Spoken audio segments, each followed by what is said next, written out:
Welcome to the Wind Up with Will.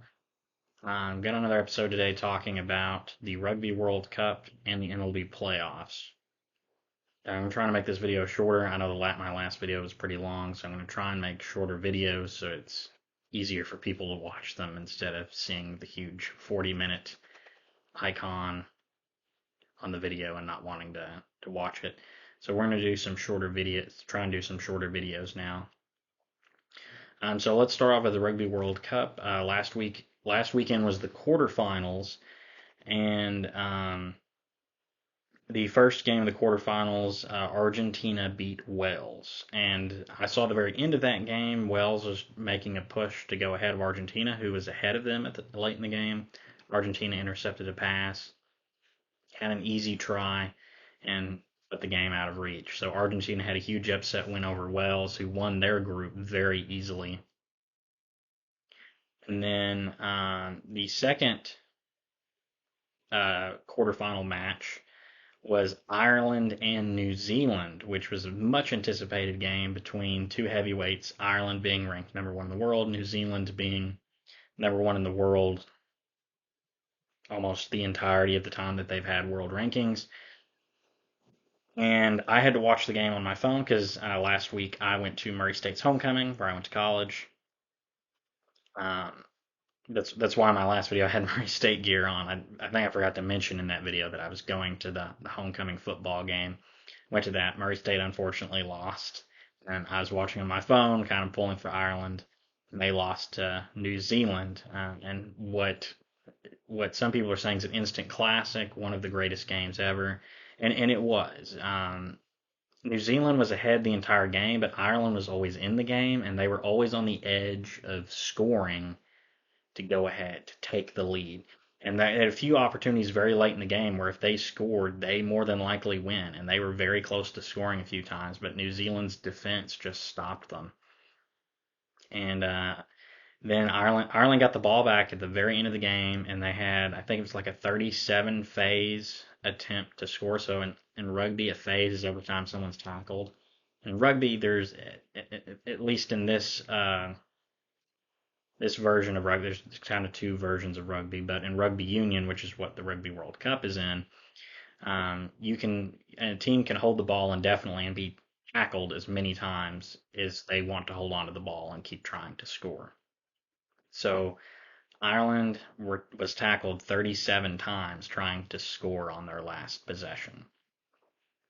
And it was insane because they were slowly gaining momentum and pushing, and it felt like if they just keep going, they're eventually going to score, and there's going to be no time left for New Zealand to do anything about it. And there was a penalty call that went in New Zealand's favor, and so it ends the game there.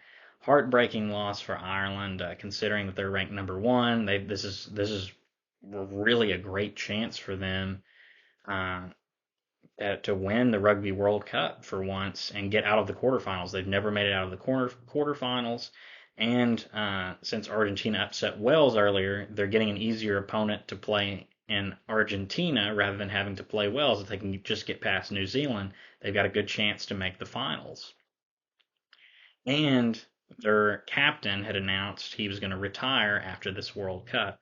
So it's kind of heartbreaking on those two fronts if they're just so close to the rugby greatness that they want. And their captain, Jonathan Sexton, is now retired and on a very long, illustrious career captaining Ireland. So it's heartbreaking on that loss, but New Zealand was the better team. They played like it, and they were just phenomenal. And the other quarterfinals on this past Sunday was England and Fiji. England beat Fiji 30-24. I actually have not watched the highlights of that game yet. But England's the better team. Fiji, I think, was ranked higher at one point than England, but England's the better team. They won their group pretty easily, and they're going through the semifinals, and their semifinals games later today.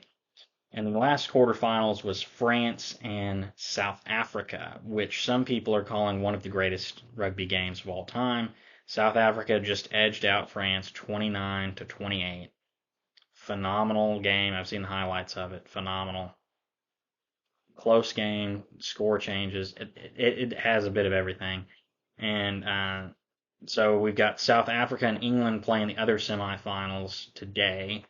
And the first semifinals actually played last night. I didn't realize that. I thought both of them were today.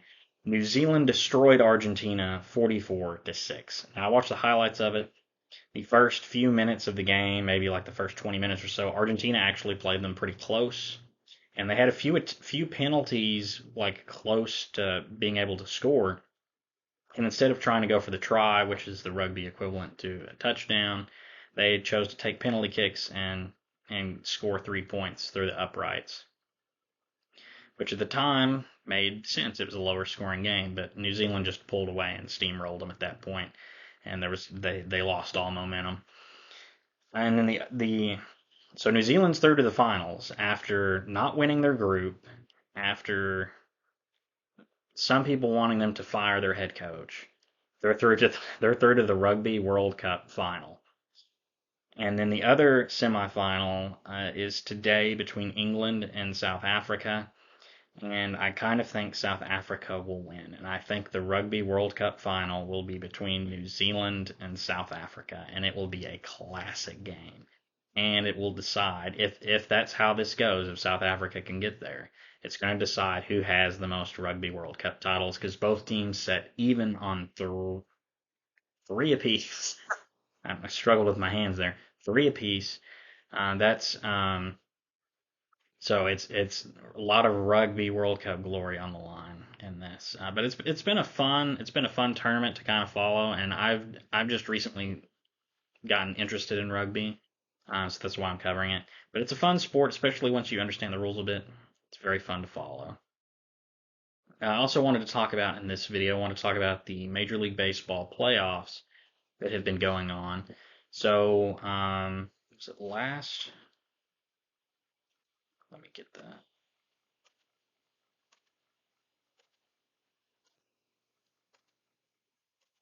So a little over a week ago, the division series ended, and the league championship series in both leagues, the American League and National League, were kicking off. So the American League Championship Series started this past Sunday, with the National League starting on Monday.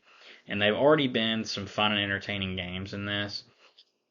In the American League Championship Series, you got the Rangers and Astros, division rivals, rivalry in Texas. It's huge, huge series. Texas has won the first two. The Astros have made it to 7 straight American League Championship Series. The Rangers, this is the first time they've appeared in the League Championship Series since 2011. The Rangers went up 2-0 in the series, winning the first two games on the road. Before the Astros have now steamed back to win the next 3 on the road at the Rangers, with Game 6 being today, I believe. No, Game 6 is tomorrow night, and that is between Nathan Eovaldi and Framber Valdez. Those would be the starting pitcher matchups. Nathan Eovaldi has pitched like an ace for the Rangers this year, so much so that earlier in the season I said he might have a chance to win American League Comeback Player of the Year. Certainly, he's been one of the more improved players around the league. He's had a phenomenal year. He was kind of in the contention for Cy Young at one point, kind of more of a dark horse candidate, but he had a great year. He's 3-0 in the postseason with a 2.29 ERA so far in the postseason. He's pitched very well, and Framber Valdez has been the kind of ace for the Astros over the last few, outside of besides Verlander. Let's just preface that. Besides Verlander, he's been their ace. Um, he is 0-2 in the postseason so far with an ERA of over 11.5. So he's not pitched well in the postseason. So I'm putting my money. I'm not a betting man, but if I were, I would put my money on the Rangers tomorrow night. I think they've played very, very well in this postseason. They've had harder matchups to go through than the Astros. They kind of got a chip on their shoulder, like they've got something to prove. And I think they've got the better pitching matchup tomorrow. They might not win the series still, but I think they'll win tomorrow to force Game 7. They've got the better pitching matchup with Nathan Eovaldi than Framber Valdez. Eovaldi's pitched better than Valdez has. Um, in the National League Championship Series, we've got the Phillies and Diamondbacks. The Phillies were kind of expected to kind of get back to this point, or at least be in contention to get the League Championship Series and the World Series. But the Diamondbacks are kind of surprised. Like there were some people picking them to make the playoffs, which I didn't really see. I was wrong on that. They had a great year. They kind of snuck into the postseason at the very end, and they've just gone on a run since they've been in the playoffs, beating the Brewers, then beating their division opponent Dodgers, and they fell behind 2-0 as well to the Phillies in that series. The Phillies won game two, 10-0. So the Phillies looked like they're on a roll. They're going back to the World Series. And the Diamondbacks have won the last couple of games. Let me get this pulled up. Yeah. The Diamondbacks have won the last two games, close games, one score games. They won the last two. So the series is 2-2, and tonight is Game 5 in the National League Championship Series. And this is one of the big matchups, and I look forward to watching this game tonight. You've got Zach Wheeler going for the Phillies. He's been one of the better pitchers in baseball over the past few years. He's the Phillies' ace. And you've got Zach Gallen for the Diamondbacks, who was their ace this year and was in Cy Young contention for most of the year in the National League. Zach Wheeler's pitched a little better in the postseason. He's 2-0 with a 2.37 ERA, where Zach Gallen's 2-1 with a 4.96 ERA. I'm going to give the edge to the Phillies in this game. I think Wheeler's probably the better pitcher than Gallen, but I think it'll be a close, low-scoring game. It's going to be fun and action-packed. I think the Phillies are going to take the series lead 3-2 after tonight. They're going to take that series lead back, going back to Philly. So how I think these series will go after Game 5 in the NLCS and Game 6 in the ALCS. I think the Astros will find a way to win Game 7 and be the first home team to win a game in that series. And I think the Phillies are going to take care of business in Games 5 and 6 to close out the series with the Diamondbacks. And we're going to have a rematch of the Phillies and Astros from last year, which I'm not looking forward to. Not liking either one of those teams, but that's just how it goes in sports. Sometimes the teams that you root against make it there anyway. But it'll be a fun rematch because the Phillies are a very deserving team. They've got a great lineup. They've got some good pitching. The Astros have kind of become the villains of baseball over the last few years. So it would be a fun series if those two teams end up in the World Series again. And I kind of think that's where this is going to go. I don't think the Diamondbacks quite have all of the pitching to get there, or even if they manage to get past the Phillies, I don't see them beating the Rangers or the Astros.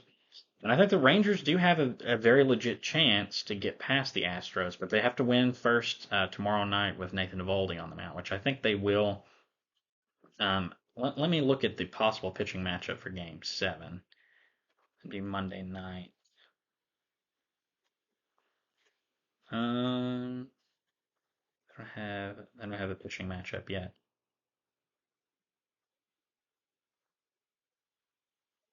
Let me look at who's pitched the last couple of games.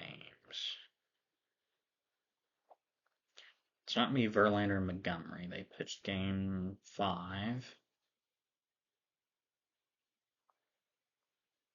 We're probably gonna get. We might get your Queta and Heaney. We might get them, or we might get.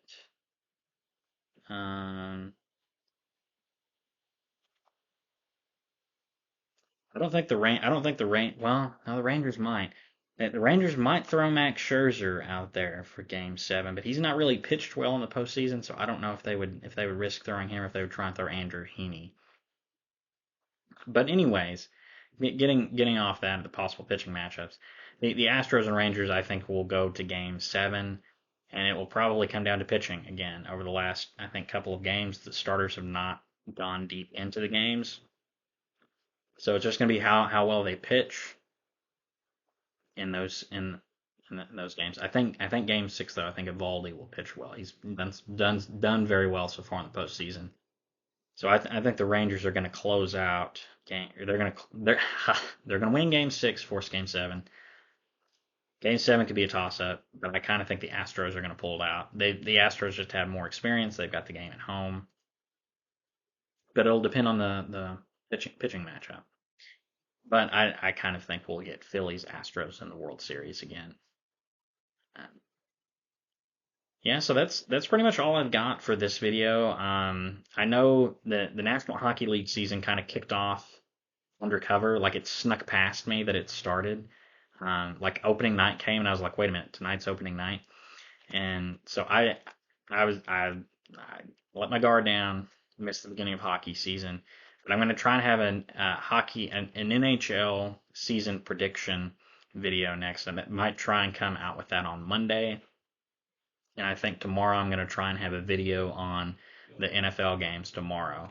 But that's all I got for this video. Let me know what you think in the comments down below. Who you think is going to win the National League and American League Championship Series? Who's going to win the World Series? And who's going to win the Rugby World Cup if you're following along? See you on the next video. Adios.